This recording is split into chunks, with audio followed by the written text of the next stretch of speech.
Hello guys, ഇനി രണ്ടാം ദിവസത്തെ വിശേഷങ്ങളായാലോ. അന്നത്തെ ദിവസം രാവിലെ തന്നെ ഞങ്ങൾ ലുലു മാളിലോട്ട് പോയി. അവിടെ ചെല്ലുന്നിടം വരെ ഭയങ്കര ചൂടായി. ലുലു മാളിന്റെ അകത്ത് കയറിയപ്പോഴാവുന്ന ആശ്വാസമായി.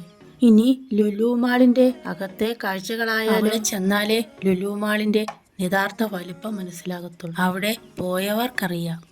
ഞങ്ങൾ എസ്കലേറ്ററിൽ കയറി ഏറ്റവും മേളത്തെ നിലയിൽ പോയി. എന്നിട്ട് വണ്ടൂറായിൽ കൂടി ഒത്തിരി നേരം നടന്നു.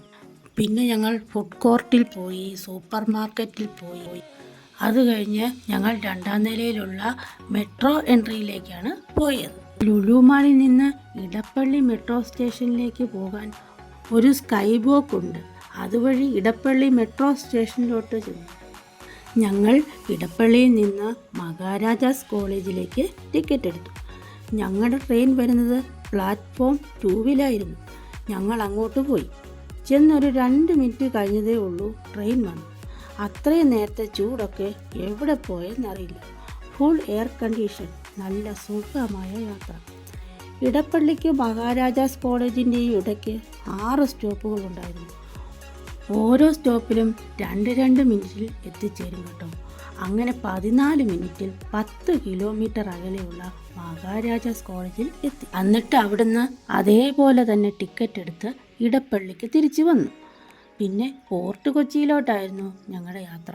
ഈ കാണുന്നതാണ് ഇടപ്പള്ളി.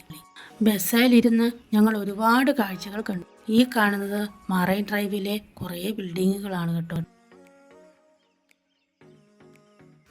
അത് കഴിഞ്ഞ് കൊച്ചിൻ ഷിപ്പ്യാർഡ് കണ്ടു. ഈ കാണുന്നതൊക്കെയാണ് കേട്ടോ കൊച്ചിൻ ഷിപ്പ്യാർഡ്.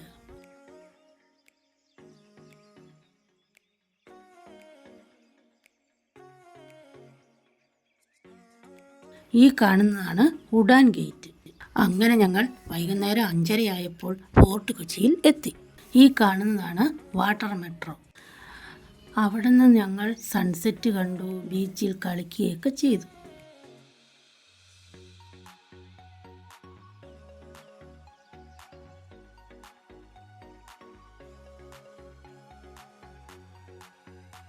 അങ്ങനെ പിള്ളേർ 2 പേരും ആദ്യമായിട്ട് പട്ടം പറത്തുന്ന കാഴ്ചയും കണ്ടു. ബീച്ചിൽ ചെന്നപ്പം ചൂടൊന്നും ഇല്ലായിരുന്നു. നല്ല സുഖമുള്ള കാറ്റൊക്കെ അടിച്ച് നല്ല കാലാവസ്ഥയായിരുന്നു. അങ്ങനെ സിനിമയിൽ മാത്രം കണ്ടിട്ടുള്ള ഫോർട്ട് കൊച്ചി ബീച്ചിൽ 1.5 മണിക്കൂർ ഞങ്ങൾ ചിലവഴിച്ചു. അങ്ങനെ സന്ധ്യയായപ്പോൾ ഫോർട്ട് കൊച്ചിയിൽ നിന്ന് എറണാകുളത്തേക്ക് ഞങ്ങൾ ബോട്ട് കയറി. ബോട്ട് യാത്രക്കിടയിൽ ഞങ്ങൾ ഒരു ആഡംബര കപ്പൽ കണ്ടു. എറണാകുളം ട്രാൻസ്പോർട്ട് ബസ് സ്റ്റാൻഡിൽ ചെന്നപ്പോൾ ഞങ്ങൾക്ക് കട്ടപ്പനയ്ക്ക് ഡയറക്റ്റ് ബസ്സും കിട്ടി. രാത്രി 1:30 ആയപ്പോൾ വീട്ടിലെത്തി. ഇത്രയേ ഉള്ളൂ ഞങ്ങളുടെ 2 ദിവസത്തെ യാത്രയുടെ വിശേഷങ്ങൾ. എല്ലാവർക്കും ഇഷ്ടപ്പെട്ടെന്ന് വിചാരിക്കുന്നു. Bye bye.